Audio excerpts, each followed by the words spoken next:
Ladies and gentlemen, Joy, Kiddie. Welcome to the show, Joy. Welcome to Become Your Own Superhero. How are you? Not too bad. Thank you very much. Thank you for having me. I really appreciate it. Joy Kiddie is an extraordinary woman and a registered dietitian. She's also known as the low carb, healthy fat dietitian, amongst other things. What else can you tell us about the wonderful Joy Kiddie? I used to just be the fat dietitian.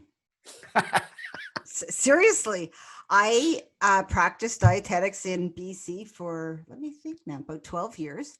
And I was obese. I had type 2 diabetes. I had hypertension. I had mast cell activation disorder and a bunch of other things. What's that? Oh, it's nasty. It's kind of like mastocytosis, but not genetic. What's mastocytosis? It's where your mast cells hold histamine. And you know, when you have allergies, it releases histamine. Well, I was doing that all the time. So I was having anaphylactic attacks to like smells. Yeah, just it's horrible. And there's a whole specialized diet to try to, calm down the mast cells. Long story short, when I didn't teach people how to lose weight, I was an obese dietitian. Who was I to tell people how to lose weight? My area of practice was through my practice, which I still have, called Better by Design Nutrition, or bbdnutrition.com. And I taught food allergy, food sensitivity, IBS, celiac disease, mast cell activation disorder, things like that. And when people would come to me for, assistance with weight loss, I said, I am really not in a position to give you anything other than the standard advice, because as you can see, I'm an obese dietitian. And just how obese were you, Joy? Just for some context. I was in stage class 2 obesity. So as a BMI, a BMI well over 30. Okay, so you're a big girl. 30. You're a big girl. You haven't seen my pictures on my webpage? You got to go check them out. I have, but I'm trying to paint a picture for someone who might be listening to this. You've got to see. But they can go to lchf-rd.com, and right on the front page is a little snippet of pictures, 2 pictures. But you can go to Food for Thought tab, which is where I have over 200 articles, referenced articles that I've written over the last 5 years. And at the very top of that is a link to a dietitian's journey, which is my 2-year story of how I went from being obese, having type 2 diabetes, having not only hypertension, but a hypertensive emergency where I really should have been hospitalized. Deciding one day when I was sitting in my office and I didn't feel well, and not knowing quite what kind of not well I was feeling. So I went and took my blood pressure, and it was so high that if I would have gone to my doctor that afternoon, he would have sent me in an ambulance to the hospital. He would not have let me drive. Wow. And then I took my blood sugar, and it was an hour after I ate, and it was 13.2. Which for people listening, which is about, I'd have to convert it, but it's... No, it's what we use over here. So okay. So if you woke up in the morning and you were about a 5, that's about I wasn't a 5 in the morning. Yeah, that usually most people are below a 5, 4.7, 4.9. My morning blood sugars were 8.2, 9.2. My last fasting blood glucose that I took before I turned low carb was 10.2. And so you basically got Coca-Cola running through your veins at that point. Basically, yeah. So I was a sick lady. I used to joke to people that I'm the fat dietitian. Well, now I'm the low carb healthy fat dietitian. I'm no longer the fat dietitian. Did any of your patients or clients give you any grief at any point? Did anyone ever just say, hey, what are you talking about, fatty? Well, the thing is, I wasn't teaching people how to eat to lose weight. That wasn't my practice. My practice was specializing in the area of food allergy and sensitivity and gut issues and, anti-inflammatory protocols. And so since I wasn't giving anybody advice about how they should eat or lose weight, Nobody had any issue. Actually, I just told the story actually on another podcast that I was on that was just posted this morning about, I was a year into my weight loss journey. I had lost about half my weight. I had already lost 6 inches off my waist, and at that point about 3.5 inches off my neck, and about 25 or 30 pounds.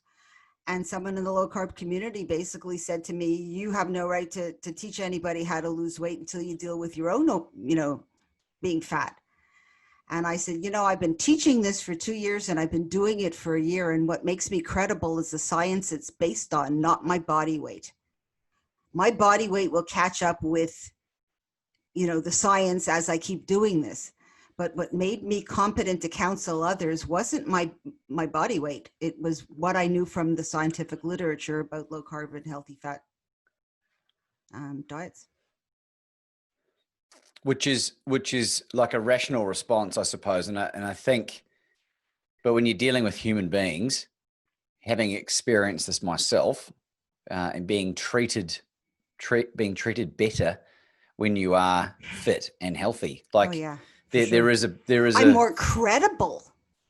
I'm more credible at my body weight, at a normal body weight, having all of these things in remission. But my competency is based on what I know and what's true in the science. So I actually wrote a blog, which is still on one of the 200 articles that's on there, about what is it being competent? What is it to be competent to counsel? What does my body weight have to do with my competence? What does my body weight have to do with the accuracy of the science? Absolutely nothing. My credibility, yes. But I would show people the picture, and I have it actually in my right back here. I'm going to show it to you. You hang on. I'm going to go get it. Yeah, let's for people listening, we're really sorry, but Joy's walking over to her other desk there and is about to show us something quite remarkable. And it's posted, it's on my webpage. I want to see your face first and your reaction to it. Because this is what I would do when I would be sitting in my office a year into my weight loss journey, teaching people how to do a low carb, healthy fat diet. And I'd say, look, I'm, looking at me, you wouldn't think I really, what do I know about weight loss? I said, but this is what I looked like before.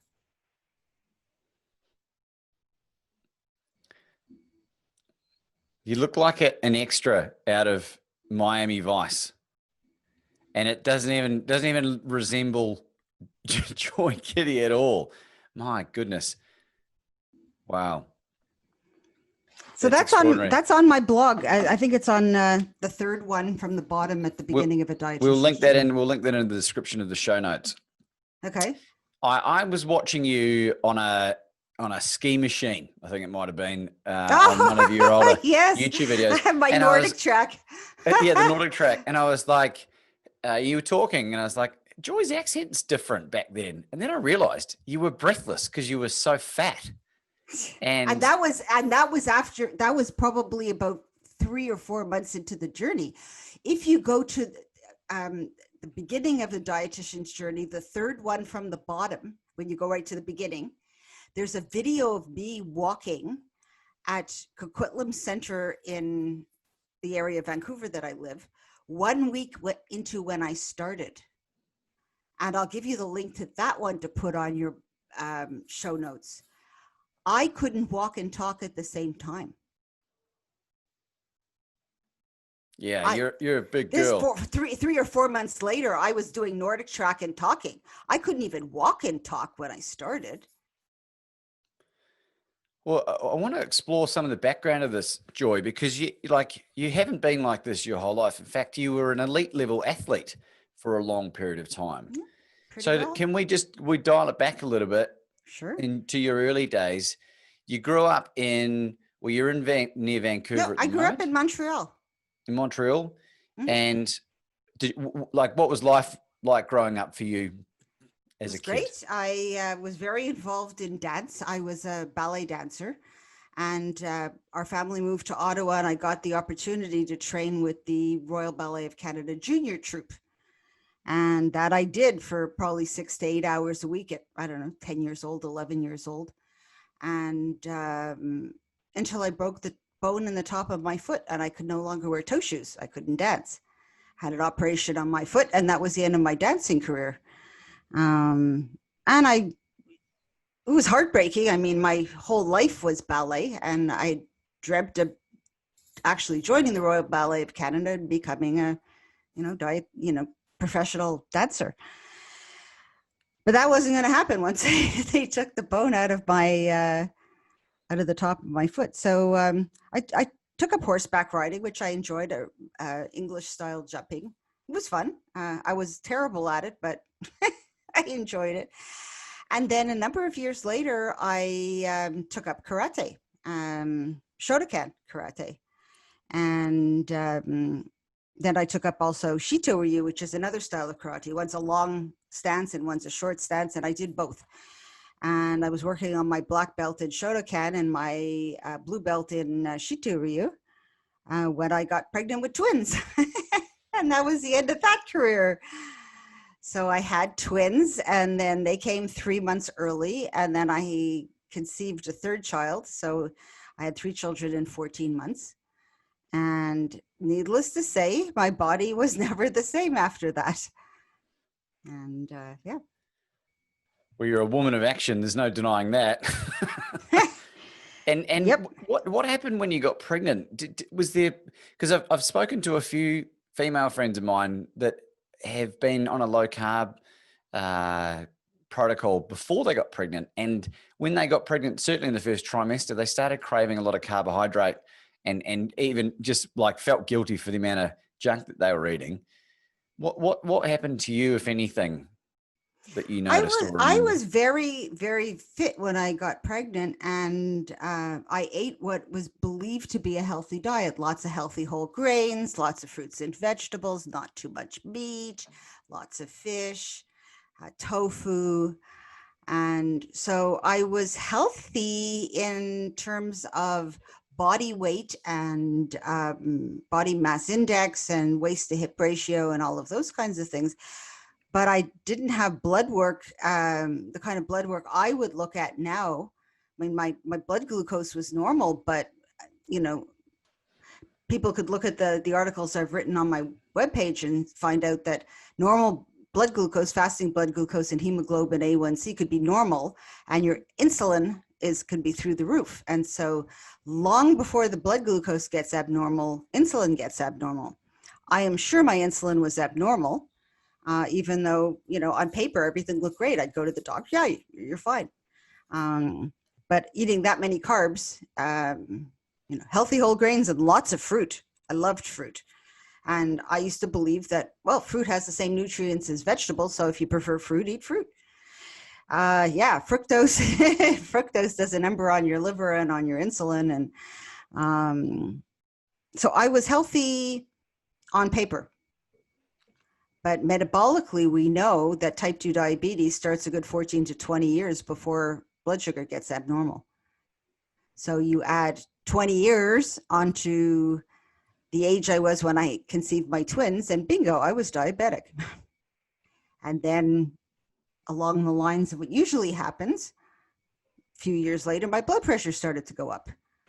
And then my doctor wanted to put me on, metformin and ramipril and statins, and no, I'm going to do it by diet.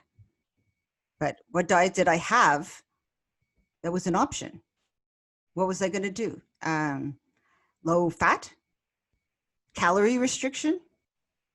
The reason I stayed fat as long as I did is I've seen so many people lose weight and gain weight, lose weight and gain weight. And I didn't know anyone who lost weight using a calorie restricted low fat diet that kept it off. I've never seen anybody. Not my clients. I didn't teach diet, weight loss. I hadn't seen anybody who had lost weight and kept it off. I knew lots of people who had lost weight and gained it, regained it, and then some over and over and over again. So I made the decision to stay fat because I knew metabolically that was less risk to my body than to yo-yo diet. And I said, when I figure out what can be done that I can lose weight once and keep it off, I'll do that. And I have. That was March 5th, 2017 was the day I decided to adopt a low carbohydrate lifestyle, and I desired to put my type 2 diabetes into remission, my hypertension into remission. Didn't even mention my mast cell activation disorder because I didn't know that could go into remission. And it's all associated with cytokine storms, which we all have heard about from COVID. And lo and behold, low carb and then a ketogenic diet helped me put that into remission too. So I did it once and I've kept it off. It's almost a year and a half. Well, congratulations, firstly. And secondly, just I think the danger in us certainly being in this low carb bubble, Joy, is that the lingo can get away from us at times. And for someone that isn't totally across a lot of the jargon that we're using here, the cytokines, can you explain in a little bit more cytokines detail? has nothing to do with low carb. Cytokines are basically to do with inflammation and the body's reaction to a threat. And so this is a whole other topic to do with mast cell disorder. But to put a long story short, a low carbohydrate diet and particularly ketogenic diet has the ability to lower a lot of inflammatory markers for a lot of different disorders. And mast cell disorder was mine.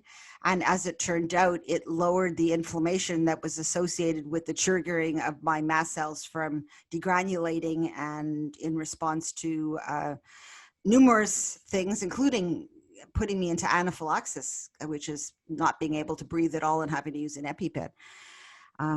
But lowering inflammation is really the key to it, which is something that's low carbohydrate and ketogenic diets are used in things like MS and lupus and rheumatoid arthritis to lower inflammatory markers. So there are therapeutic side effects or benefits from using a low carb and ketogenic approach that is beyond weight loss and reversing metabolic disease. I'm so glad you brought this up, Joy, because this is one of the things that I've been trying to explain to people for really 2 years, because when through my own health journey, and I adopted a largely carnivorous diet, it's nearly my 2nd year anniversary, and I was 38 really when I started it, and I used to suffer from loads of back pain, lower back pain, and a lot of joint pain, which I attributed to my very active lifestyle playing the game of cricket, which is probably one of the most That's unnatural. a cool sport. It is. It's a very cool sport, but it's not. We haven't evolved to play cricket. No, I don't think so. And a lot of bowlers. It's not you don't tend to stick around very long and age-wise playing a competitive level of cricket, at least. Yeah, but I've been able to keep playing and have probably played my best cricket, and I don't get the pain that I used to get anymore. And I've spent tens of thousands on chiropractic appointments, physio, remedial, and unbeknownst to me, it was all to do with an inflammatory response to do with my diet, and certainly cutting out, gluten initially, back pain, seed oils, these are some of just the amazing side effects that you get, let alone the weight loss. Yeah, that the anti-inflammatory benefits. People will come to me to have me teach them an anti-inflammatory protocol, which is a set protocol for people with, inflammatory diseases and especially arthritis.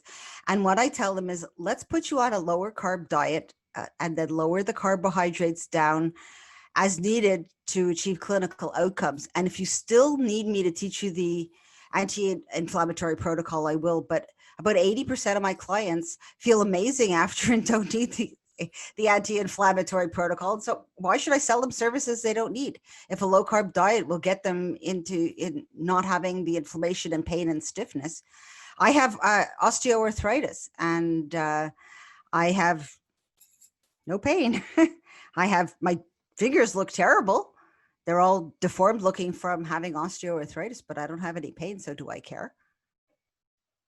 I don't really care. I can hold my pen in the morning and do my work. I can type. You'd just never be a hand model for Sears. Or maybe you will. Maybe the power of the low carb diet. I mean, anything's possible. Now I think about it. The thing is, Now I there's a think lot about of it. things it can't do. A lot of people, you hear people, and this is something that I haven't talked about on any other shows, and I think this would be a good way to make this pretty unique, is people will make claims about a low carb or ketogenic diet that are not true and that it can't do. It can't cure diabetes. There's this idea that it reverses diabetes is simply not true. It'll put diabetes into remission. Remission meaning you no longer have the symptoms.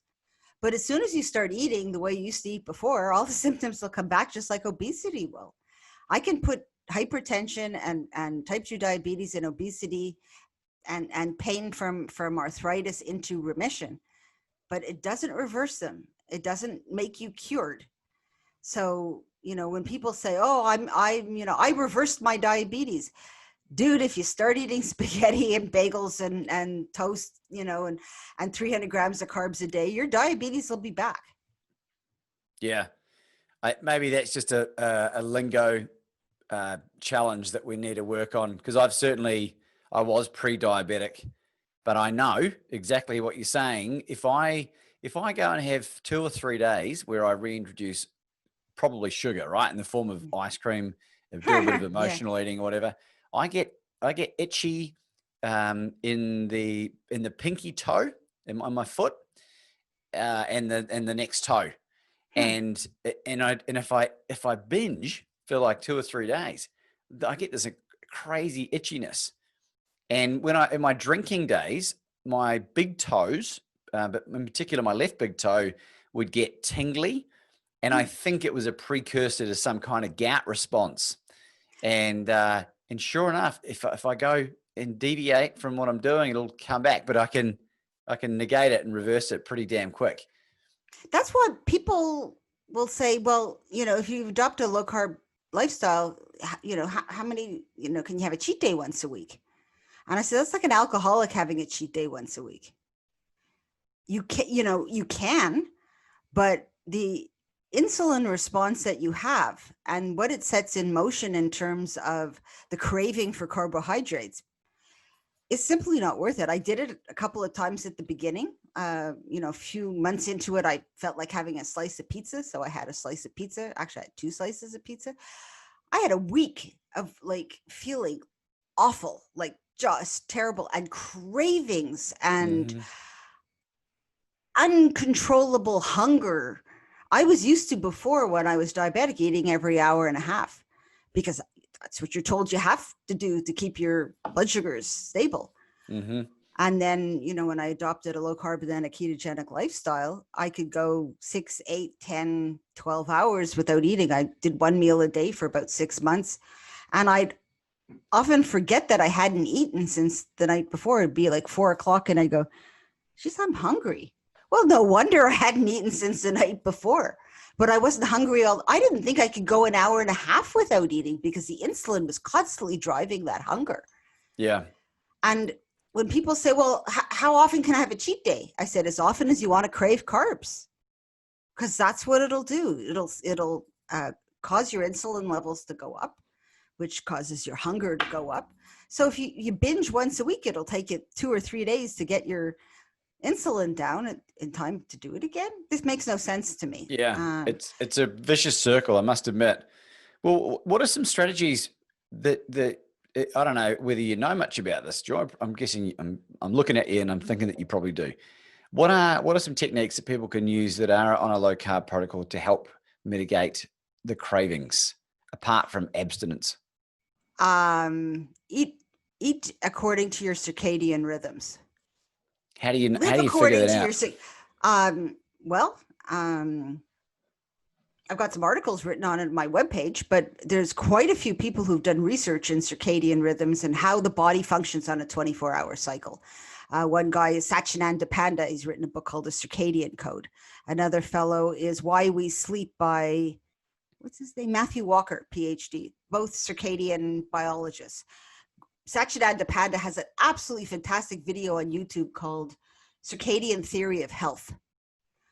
If people want to understand why they have diabetes and hypertension and everything else, and why they're eating out of sync with how, We didn't have lights in the middle of the night when we were hunter-gatherers. When it was dark, we slept.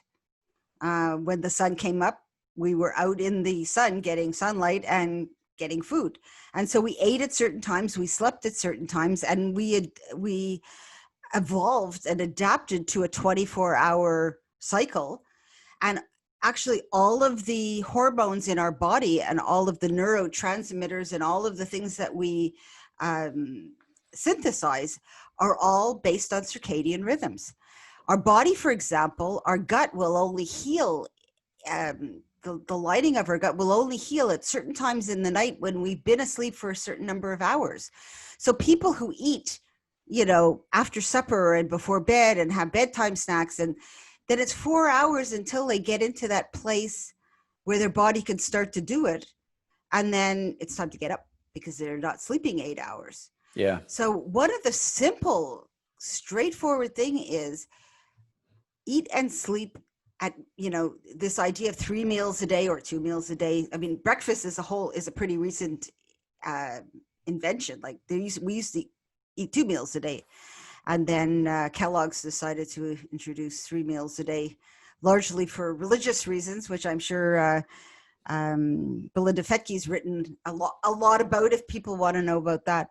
But eat when it's day, don't eat when it's night, and lights when you're exposed to LED lights or lights from your phone or your computer at night. It stimulates, it tells your body it's daytime. So getting filters, blue light filters, wearing blue blockers so that you feel sleepy and go to sleep when it's dark out and you're not eating before.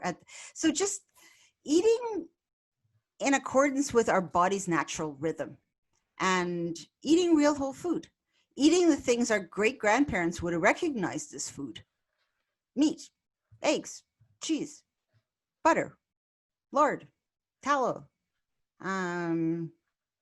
But Joy, aren't those things, aren't they saturated fats? Aren't they bad for me? Your body makes saturated fat. If it was bad for you, you'd be dead. Because this is one of the things. In the absence of eating it, your body will synthesize it because it needs it. If this was something so deathly, so deleterious to us, why would our body make it? Amen. This is a recent thing. There's a recent article this year, I think, that finally came out debunking the link between animal saturated fat and heart or cardiovascular. The American Journal of Cardiology. I've got the summary of that paper. I think it's the second to last one or third to last one on my blog. I wrote about it. So it's really important that people understand this as well, because we have been drilled into us. And even when you say ingest heart healthy grains, or even that lingo, it's fine if you're a horse. Yeah it's totally fine if you're yeah, exactly. So this is really important for people to understand. It's like, I think by weight our brain is 25% cholesterol, just and the rest of our body is a percentage, I don't know, it's pretty high as well. It's also, I know it's mostly DHA and EPA, which are fats from long chain polyunsaturated fats, not the kind that man-made ones, but the ones from fish and seafood. And fats help us absorb nutrition. And what else? What else are they good for? Like our phospholipids, which is our entire cell structures, are made out of fats. Our brains are made out of fats. The integrity of our gut, everything, like lipids are necessary. And this is the thing with the seed oils. And my strength is not the chemistry, so I can't get into the chemistry with you. I'm a dietitian, not a chemist, but I do know I've read quite a bit about if people who are eating these polyunsaturated fatty acids, which are like canola oil, soybean oil, your body will take palmitate, which is palmitic acid, which is a saturated fat, which is supposed to be in the components of your brain, and they will substitute lipids from the polyunsaturated fatty acid. I think it's I can't even remember which fat gets substituted for the palmitic acid, and it'll just use what it's got instead, which affects the integrity of the cell membrane, and it affects the way it functions. So when we eat a diet that's, what we've evolved to eat, what our ancestors ate, our body uses those fats appropriately. And when we sleep and eat according to our circadian rhythms, our body functions in a way that is optimal. But when we start introducing foods that only came about as the agricultural revolution, we started introducing grains and seed oils and things like that. And seed oils are pretty recent. They were really only 1930s when, those came about. And, I remember 1977, it was like, okay, we've got to stop eating saturated fats. Saturated fats bad for us. It's going to give us heart attacks. We've got to have, polyunsaturated fats. These are what makes them polyunsaturated is they have lots of space for hydrogen to attach, which makes them easily oxidized, which means they go rancid. Why would you want cell membranes that are easily oxidized? Why would you want to eat fats that are not shelf stable? Saturated fats are not easily oxidized. They're very stable. They don't go rancid. So inflammation, Paul Mason, who spoke with me and Ivor Cummins at the summit a few weeks ago, and was also a guest on the show. Check out that interview, Dr. Paul Mason. Mind-blowing about what he talked about. It's the oxidations of the polyunsaturated fats, and he adjusted what I had always believed, that the omega-6s were bad and the omega-3s were good, and they branched off at arachidonic acid and based on competitive inhibition. And he showed in his talk how it's the oxidation of the polyunsaturated fatty acids, whether they're omega-3 or omega-6, that's causing a lot of these, or leading to a lot of these deleterious effects in our health. And I have to go back and comb through his talk and get the papers and read them. I haven't yet. It's only been like 3 weeks ago that we did it. But he presented some fantastic information that, again, is makes sense when you think of what the nature of polyunsaturated fatty acid is. These are not stable fats that are meant to be put in our cupboard, in a bottle that we pour to, do our cooking. Or, I have several articles about industrial seed oils and how they go rancid when they're cooked, when they're heated. People are buying French fries or fish and chips or whatever that are cooked in these oils that, when they're heated for longer than 20 minutes, break down and cause and produce carcinogens. So these are not fats that are doing, we're taking in these carcinogenic byproducts into our body, and then wonder, like, why are we getting metabolically ill? It's so interesting, Joy, like this, and this is the rabbit warren that I've been going down the last sort of 4 years, I think. The trying to explain to people, my father, and I talk about him on the show often, and I even threw him under the bus when I had Tim Noakes on the show, because he's a type 2 diabetic and he's a stubborn bastard. And like he taunts me by talking about these beautiful fish and chips that he went and had on the weekend. And I just like shake my head. I've virtually given up on him, because we've given up on himself, really. Mm-hmm. And he doesn't have the energy that he had. Like he's what I would describe as a shell of his former self. And, he's got 4 grandchildren, a fifth one on the way, that he doesn't have the energy to engage with, because he's so lethargic, and, he's a former heart patient and that kind of thing.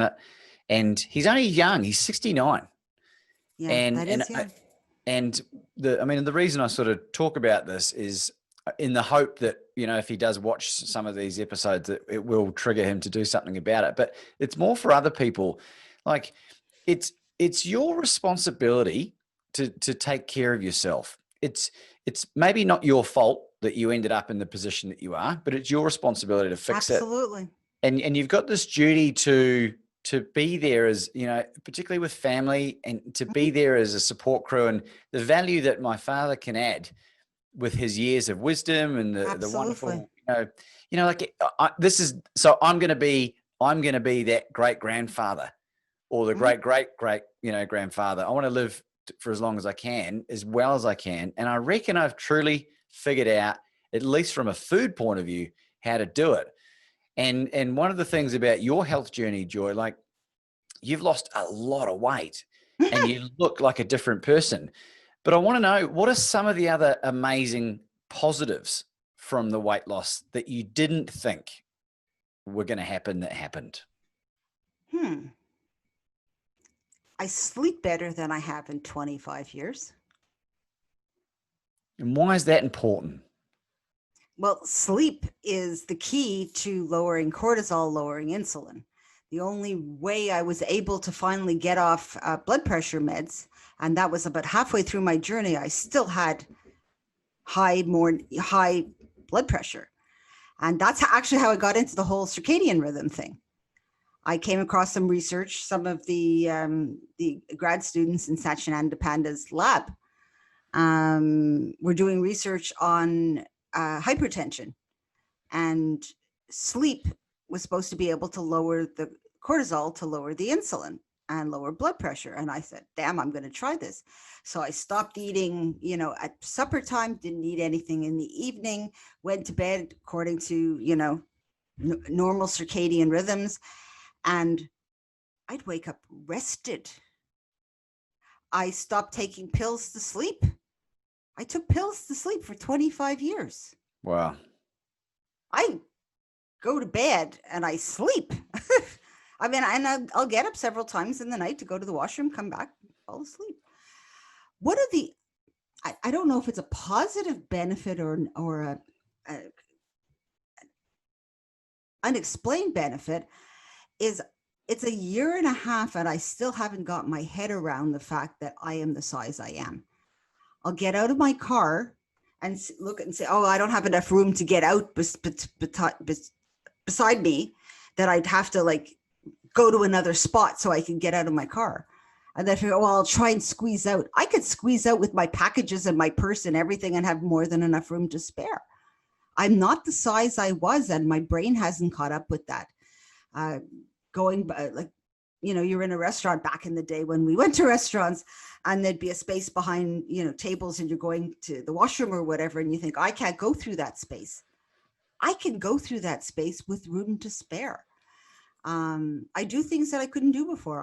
I'm not super athletic. But I, you know, walk and I hike and I, you know, go camping and just do just ordinary things that were just beyond me. I couldn't walk around the track at Coquitlam Center without being winded. And now I can walk for 6 or 7 or 8 kilometers with a friend while we're talking. I can't believe how well I am treated from the general public when I'm healthy. And I think it's like, I think a lot of the stuff boils down to an evolutionary point of view, Joy. This is just my opinion. But when I've lost nearly 60 pounds. This is about 20 something kilos. About the same amount of weight that I've lost. Yeah. But my physical body shape has totally morphed because I was storing water, and like my pants, I went from a 38 to a 30 waist, depending on which brand of clothes. And I'm quite a muscular guy, but I wear small to medium shirts from large to extra large. And like, they're not super duper bone tight or anything, but people treat you better. And the thing I love about this whole concept is that people are like, well, you should treat everyone equally. Well, I'm sorry, Snowflake. That's not how it works, right? The reality versus, you know, what this utopian society is, it doesn't work like that. And if you're a fatty boomba and you have no self-respect for yourself, not enough self-love to do something about it. I don't Or think you don't know how.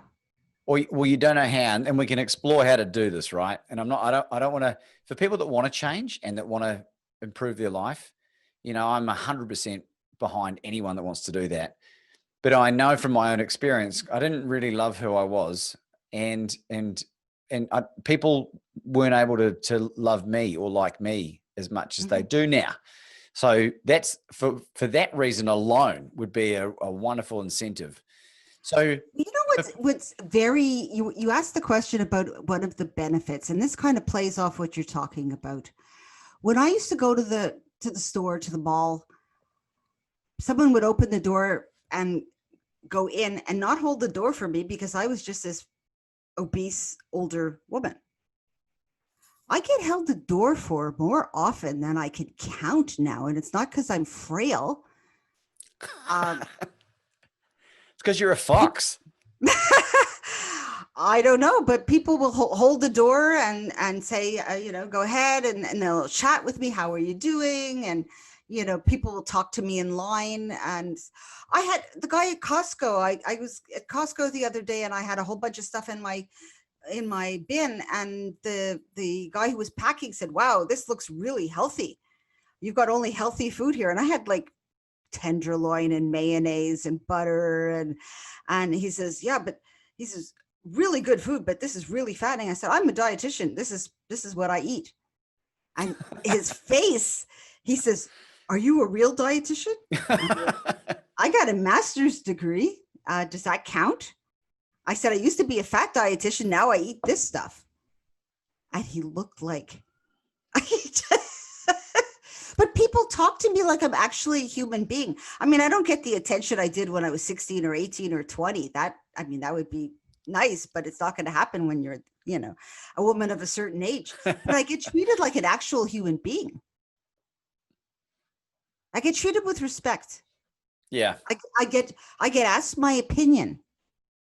I have people say, "After you."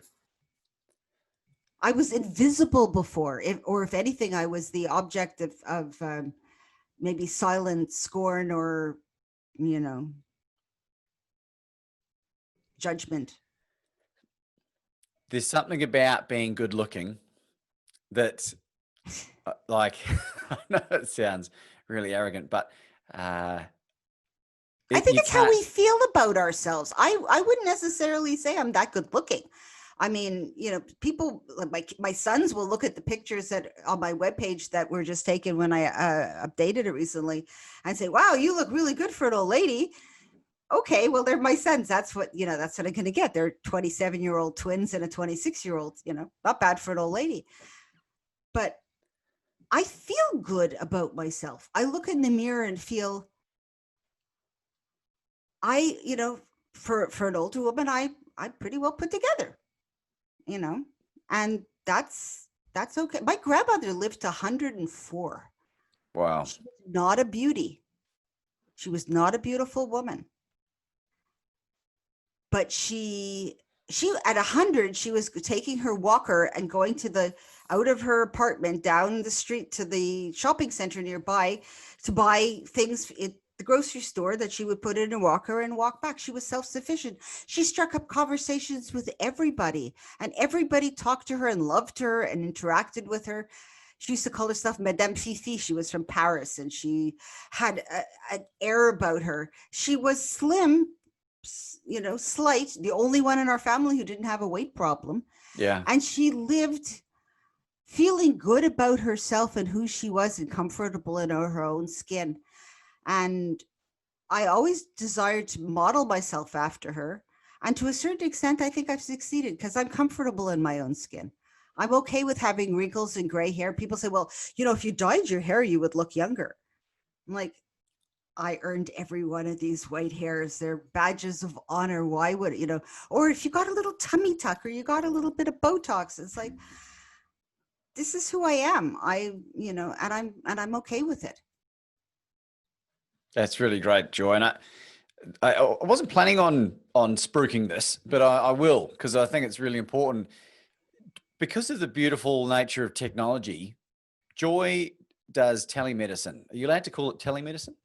or I was teleconsulting? thinking people call it telemedicine. I was thinking of calling it telehealth or something, but it's not even tele because Tallahassee. it's via online, but it's virtual. I have a virtual practice across Canada, every province in Canada except PEI, and to other countries, including the United States. And I have some clients in Australia, New Zealand. I do nutrition education. So it's the same. My knowledge doesn't change because I'm providing nutrition education as opposed to dietetic services. But the way I present the information is not in a clinical fashion, but rather that help people, get on a low carbohydrate meal plan, evaluate what's the best way to do it for them. I look at their blood work so that I understand better their health and I can teach them the nutrition education that they need. I can't, obviously give them the clinical support that I could if I was a dietitian in their country. But most people in, even in Canada are not looking for me to, help them do some kind of clinical feat. They want to lose weight and get healthy and, keep it off. And so nutrition education is just fine. Yeah. On my webpage, there's a description of how it works. And it's a HIPAA compliant and PPETA compliant software that I use. It's a telemedicine software. And so it's, not Skype or FaceTime that, it's secure. Yeah. And I help and coach people around the world on how to do, their own journey. This is my journey's on there, but that's just my N=1 story. Everybody has their own journey to health and recovery and weight management. And I help people find their way and achieve their goals.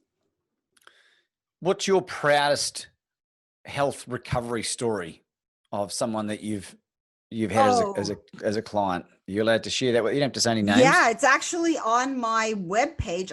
This woman, it's a young woman who came to me. She had just started on insulin. Her doctor just started her on insulin, and she wanted me to help her start a low carbohydrate diet. And How old was she? How old was she? Do you know? Late 20s. Okay, so she's young. And super heavy. And she started injecting herself with insulin. I said, I am not a CDE. I'm not a certified diabetes educator. So if you can work with your endocrinologist to get off insulin, I will, teach you how to do a low carbohydrate diet and monitor your blood sugars. And, I'll work with your endocrinologist. And the doctor said, well, we could have done this months ago, but she wanted to conceive and get pregnant. And you don't have time for this. Just take the insulin. And she says, no, I want to do this. So he got her off the insulin and we started a low carbohydrate diet. And I do have to mention that on my webpage, I've got an article about don't try this at home. If you're on insulin or you're on medication for type 2 diabetes, or you're on hypertensive medications, don't just go on a low carbohydrate or ketogenic diet because it can become serious. You could get seriously ill. You could end up with ketoacidosis, which is not ketosis, and it can be very, very dangerous. So I will work with people's doctors to get them off the medication, to deprescribe the medication. And when she got off insulin and she started, I designed a meal plan for her, and she was charting her blood work and her numbers. She has a little mini story posted on my webpage. If you look up getting off insulin, I think she blogged 3 different times on my site, because I wanted people to realize, even if you're shooting insulin because you can't manage your diabetes, it's not game over. This woman got off of it. She lost a fair amount of weight, but more than anything, her blood sugars were as close to amazing as I thought they could be. And now she's waiting to have her child. She's pregnant, and she's probably at the tail end of her pregnancy at this point. And yeah, that was just because I'm not a CDE and I don't counsel people on how much insulin to take. I have to work with people's physicians, and people's physicians are actually very willing to work with me when they see, my evidence base for doing things, and that I'm a researcher, published researcher, and that I will work with people's doctors so that they can deprescribe the medication safely. And another example is a woman I can think of who I taught to do a low carb diet before when I was still a fat dietitian. 2 years before I did it, I taught her, and there were 3 women who, when I first was exposed to the idea of a low carbohydrate diet, and I asked them if they want a standard meal plan or they want me to, wait until I had finished reading the literature and coming up with a plan on how I was going to do it. And they wanted to wait. I said, it might be 2 or 3 months till I can do your meal plan. Nope, that's fine. And at that point, Jason Fung and Mason Ramos both helped me get started in setting up meal plans for people, which I'm very, very grateful for. One of the women, all of 3 of them are still slim, but one of the women up until COVID was sending me pictures every time she'd go down to Mexico or to Florida on a trip or to Europe. And she'd send me pictures of her in her bathing suit from the beach. Brilliant. When I started 2 years later, she's been my biggest cheerleader. Every time I'd post a picture of, I lost 3 pounds, I lost 1 inch. She was like cheering me on every step of the way. So I had people who I helped do it before I ever did it. And that's why I say what makes it true is the science, not the size of, not how much weight I've lost. What makes it true is it's evidence-based, and it's based on, really good, solid research, which is why I have over 200 articles on my webpage. People can read them for free. They're there under Food for Thought tab. And there's references. You can check them. You can read the papers and see if what I say is true. Well, I believe you, Joy. I do. And this has been rather extraordinary. And I love hearing these stories. And I hope if you're listening that you're writing these names down. And if you haven't, we'll include as many of them as we can in the notes below, because these are some extraordinary people. I've just had some correspondence with Ivor Cummins, who's going to come on the show as well, which is another extraordinary individual that I know you are very close with, or close enough with. And surround yourself with these people, because they are onto it. They are the pioneers of this movement, this metabolic health movement, which is on track to cripple the Western world financially if we don't do something about it drastically. And or kill us if a virus that's a little more serious than COVID comes around. I mean, that's you see exactly what right. COVID's done to people who are obese and have type 2 diabetes. What would an Ebola virus do? What would a virus that's much more potent do to those with, pre-existing conditions? We have the opportunity now with COVID as a warning of what happens to people who are metabolically unwell. We have 19-year-olds in Ottawa that died. 19-year-olds aren't supposed to die of things like COVID. We have to look at this as a warning bell. And this is actually why Ivor Cummins and myself and Dr. Paul Mason, under the direction of Kwadwo, I can't even pronounce his last name, Dr. K, did the low carb and ketogenic approach to health summit 3 weeks ago, was because Kwadwo is passionate about people getting metabolically healthy so that they can fight off the next pandemic. Heaven forbid, Joy. Heaven forbid. Maybe this is the clear out that we need. If you are a fatty, you need to get your shit sorted, because you could be next. That's a great incentive to want to get yourself fit and healthy and sexy, in my opinion.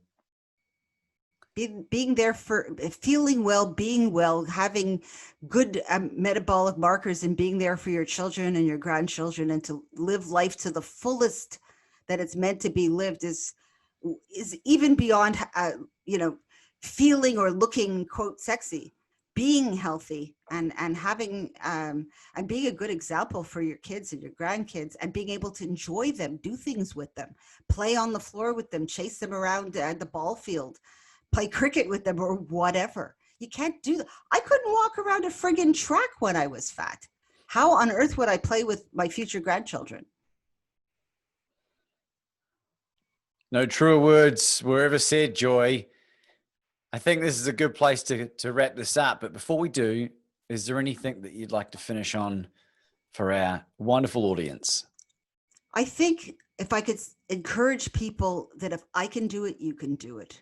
if I can have 2 degrees on the wall, one from McGill University, where I graduated with distinction, and one from the University of British Columbia, a master's degree, and I was obese and had type 2 diabetes and hypertension and a bunch of other things, and I could, following best clinical practice and following the science, the evidence of the science that's out there, doing it in a sensible, well-designed way. It's safe, it's effective, it's endorsed by the EASD, the American Diabetes Association, Diabetes Canada, all recognize low-carb and ketogenic diets as safe and effective for reversing these type 2 diabetes and obesity. So do it safely, do it sanely, but do it. Do it as if your life depends on it, because guess what? It does. Low carb, healthy fat dietitian. I'll put in a plug, lchf-rd.com. You can read my story. You can read my 200 plus articles, and you can see all my fat pictures that are there too. Don't you worry, Joy. It'll be there. I think we got it in there enough times